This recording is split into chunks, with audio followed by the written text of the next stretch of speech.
from now, man, I see the whole setup. When you understand, you know what I'm saying? When you look back now and you understand, you know what I'm saying? It was a setup.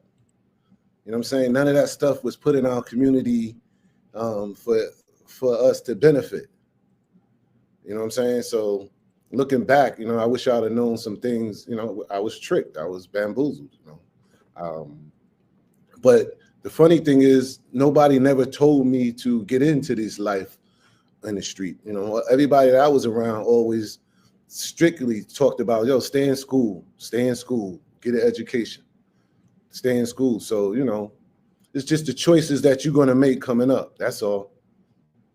So what was the crossroads for you where you made that choice to go away from the school path to the hustling?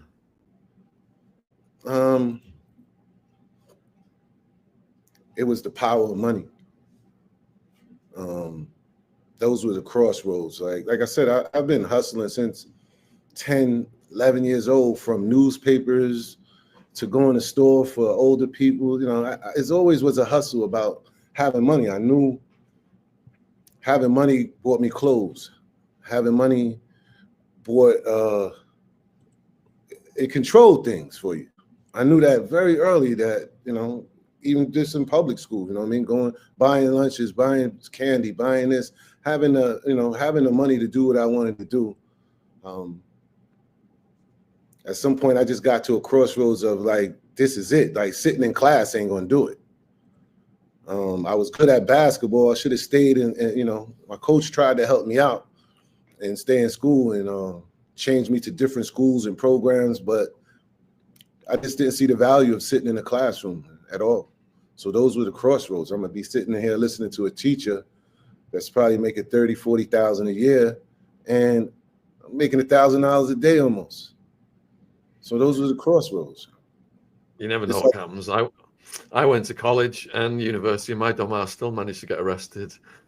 So how did Jay-Z come into your life?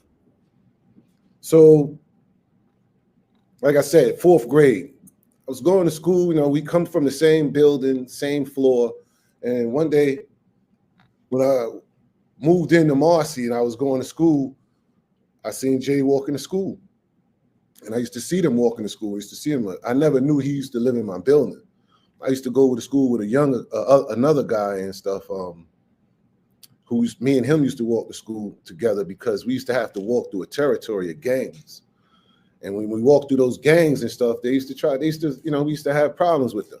And I see that Jay and a few other guys used to always have problems. When I look over there, they always getting bothered, getting robbed for their school money or whatever that. But the guy I was with was teaching me, like, yo, this is not how we gonna be. This is not how they're gonna do us. And he taught me how to stand up for myself, you know what I'm saying, and how to fight for for Marcy and where we was from. It was all about where we was from. So one day I saw Jay in the building, and I'm like, yo, we live in the same building. You live in the same building. I see what happens to him. I told him to start walking to school with me. And from there, man, it's like, that was my little brother from there. That's crazy. I had a friend just like that. His name was Wildman. He's dead now. Who had my back from a very young age, and I see a lot of parallels there. So as you guys are getting older, then is the criminality increasing? Are you getting deeper into it?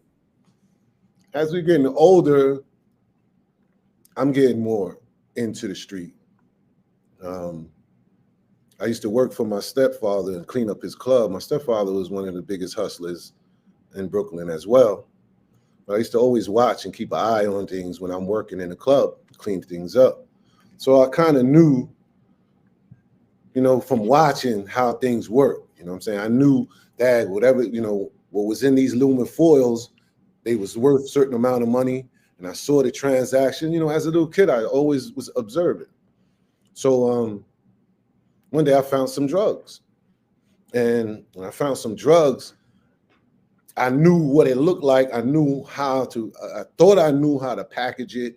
I thought I knew how, I never knew about weighing it and this and that. I just was eyeballed it. I kind of bagged it all up the way I saw it when I used to see my stepfather, but I was giving it away, actually. I didn't know what the hell I was doing.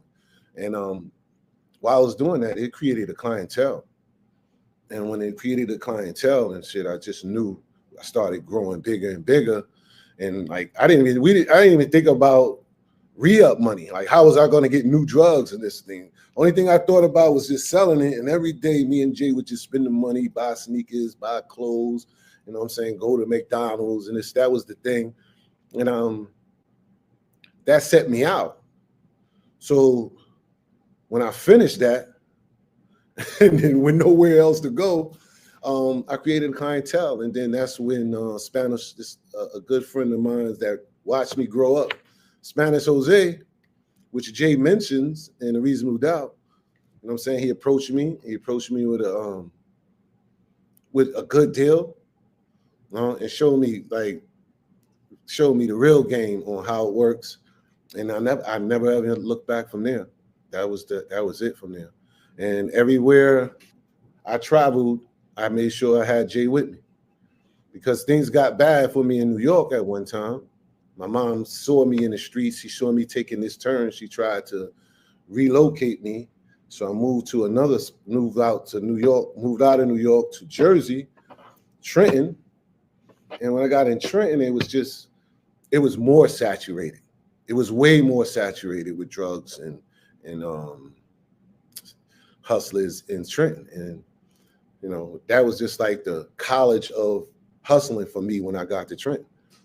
But after that, man, went back to New York, told Jay, you know, how I had things going on in Trenton, and told him, look, man, in no time he was in Trenton living. We was living with each other.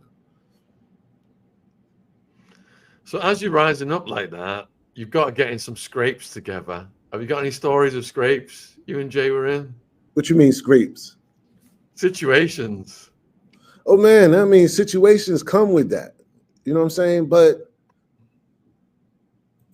depending on who you are and how you do business, that's how situations go. That's how situations occur. The few situations, the minor situations that came, I never, ever let Jay be involved. Any situations that had something to do with dealing with, you know, coming on the streets and it was going to result to violence, I would never have Jay around with me. And that's under no circumstances.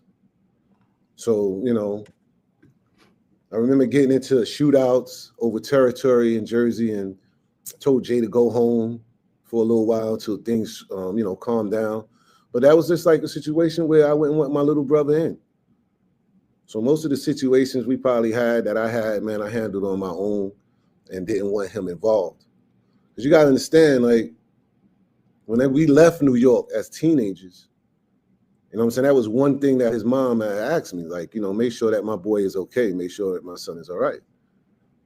You know what I'm saying? So I would have never put him on the front line of anything that has something to do with violence.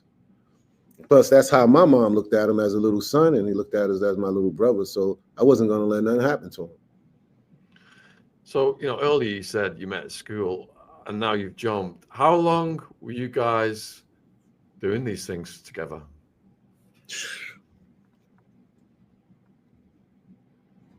Seventh grade,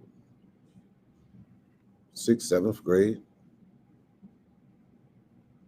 Been hustling since 7th grade, yeah. From petty hustling, like I said, I didn't really start to see any real money until I left New York in 88. I left New York in 1988 when things was like at its peak of the crack era. And I ain't look back.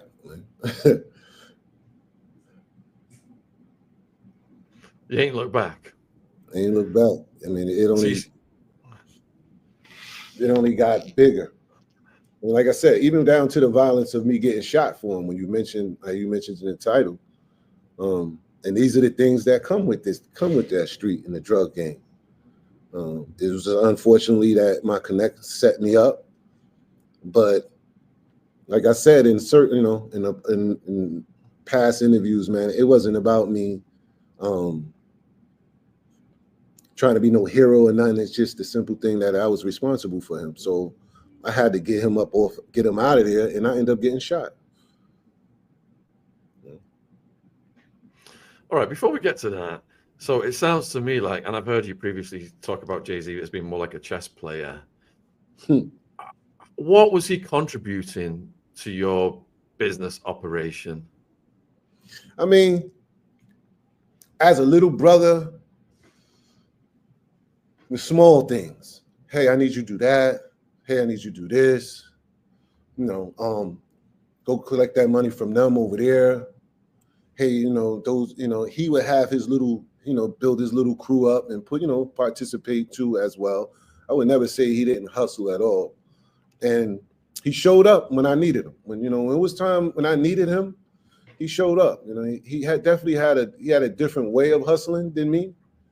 But he showed up. There's times that I don't screwed up some money. It's definitely times when I don't screwed up some money, and he actually helped me get it back to where it's supposed to be. So, you know, but it was always like a small task, you know what I'm saying? I would ask him. I wouldn't let him really put him out there on the front line of doing anything.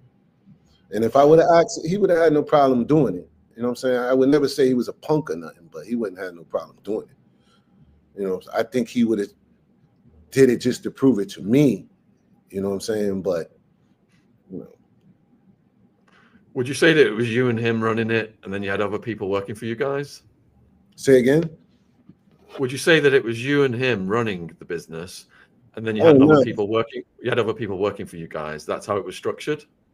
Well, it was four of us. It was a team of us. It was me, Jay, an uncle, and a good friend named Panama. It was always four of us, and everybody had a role to play.